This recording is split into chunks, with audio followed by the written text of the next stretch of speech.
So a lot of times, bus drivers are blamed for the bus being late. But honestly, most of the time, it is not our fault. We're not personally doing something to make you late. It's normally something that's out of our control. Like here's an example of a reason why your bus might be late.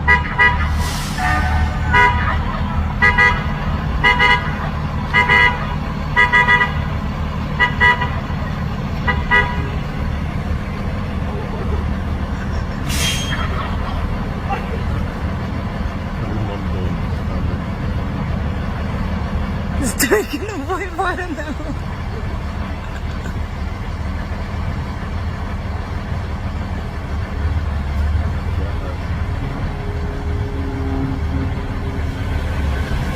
I know what some of you are thinking, just run the birds over, but that would not be a good look, especially when you're driving a public transit bus.